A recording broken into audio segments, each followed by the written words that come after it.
శ్రీమాత్రే నమః. ఈరోజు వచ్చేసి ఆనపకాయ ఎండువేలు పులుపు పెట్టుకుని వండుకుందామండి. దానికి కావాల్సింది ఇదిగోండి, పెనం పెట్టుకున్నాను, ఆయిల్ వేసుకుంటున్నాను. చూడండి, ఆయిల్ వేడెక్కాలి కదా. ఇదిగో చూడండి, ఆనపకాయ ముక్కలు బాగా బాయిల్ చేసుకున్నానండి. ఇవి ఉడకబెట్టుకుని పెట్టుకున్నానండి. కొంచెం చింతపండు కూడా నానేసుకున్నానండి. ఆ బాయిల్ అయిన ఆనపకాయ ముక్కల్లో వాటర్ వేసాను. ఇప్పుడు బాయిల్ అవుతుందండి ఆయిల్. ముందు ఫస్ట్ మనం మినపప్పు వేసేసుకుందాము.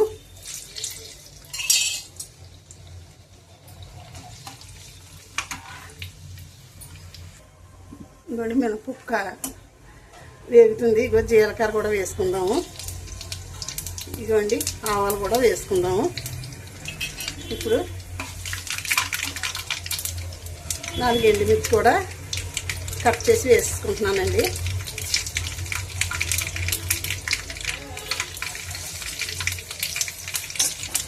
ఎందుకంటే వెల్లుల్లిపాయ ముక్కలు కూడా పెద్ద రేఖలు ఉన్నాయని చిన్న చిన్న ముక్కలుగా కట్ చేసాను. ఇవి కూడా వేసుకుందాము. ఇవిగోండి, వెండివేలు కడిగేసుకున్నాను. ఈ నాని ఉన్నాయండి, చూడండి వేసుకుంటున్నాను. ఇవన్నీ కూడా మనకి వెండివేలు కొంచెం బాగా వేగిన తర్వాత మనం ఆనియన్స్ వేసుకుందామండి.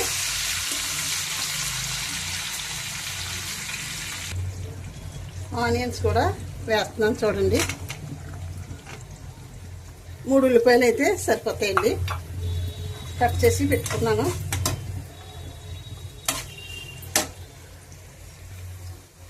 చూడండి, ఈ విధంగా వేగాయి. ఇప్పుడు కొంచెం కరివేపాకు కూడా వేసుకుందామండి. ఇవ్వండి, పచ్చిమిర్చి కూడా వేసుకుంటున్నాను.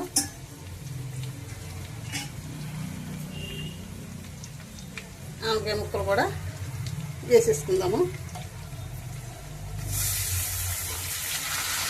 ఇదేమీ కలదండి, బాయిల్ అయిన ఆనపకాయ ముక్కలే కదా, అంచేత ఏగనవసరం లేదు.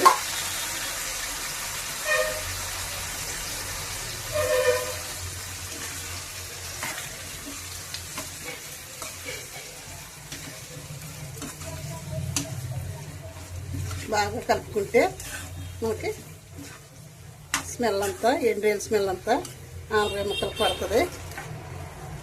ఒక 2 నిమిషాలు మనం మూత పెట్టుకుందామండి.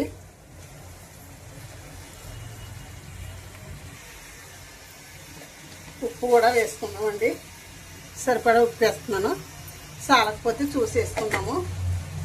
కొంచెం పసుపు కూడా వేసుకుందాము.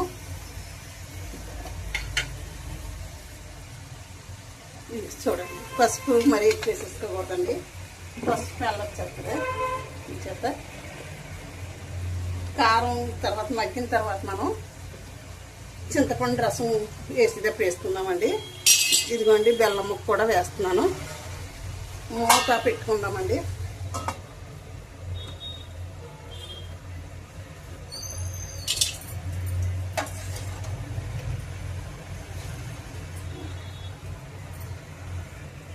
ఒకసారి మూత తీసి చూసుకుందాము.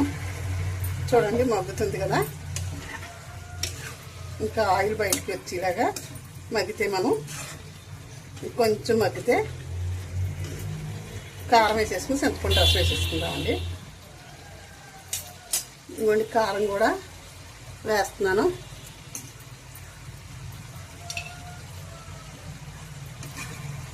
ఒకసారి కలుపుకుంటాం సార్. ఒక నిమిషం మనం కారంతో మగ్గిన తర్వాత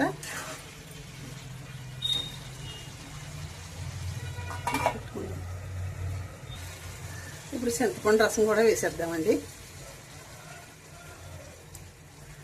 చిక్కగా వేస్తున్నాను. చూడండి, పలసగా వేసుకోకూడదు. పలసగా వేసుకుంటే పులుసులాగా అయిపోద్ది. ఇలా చిక్కగా వేసుకుంటే మనకి బేగే దగ్గరికి వచ్చేస్తుంది. ఏంటి, ఆల్రెడీ మనం ముందు ఆనపకాయ ముక్క బాయిల్ చేసుకున్నదే కదా. ఈ విధంగా వండుకుంటే చాలా టేస్టీగా కూడా బాగుంటుందండి. ఉడికిన తర్వాత ఈ వాటర్ అంతా లాగేసిన తర్వాత మనం కట్టేసుకుందాం. ఆనపకాయ ఎండువేలు కర్రీ చాలా బాగుంటుందండి. ఇలా పులుపు వేసుకోకుండా కూడా వండుకోవచ్చు. పుట్టుగాని ఎండువేలు వేసుకుని అంటే పులుపు అయితే బాగుంటుందని నేను టేస్టీగా ఉంటుందని పులుపు వేస్తానండి. పులుపు వేసి బెల్లం ముక్క వేసుకుంటే చాలా బాగుంటుంది. మూత పెట్టుకుందామండి.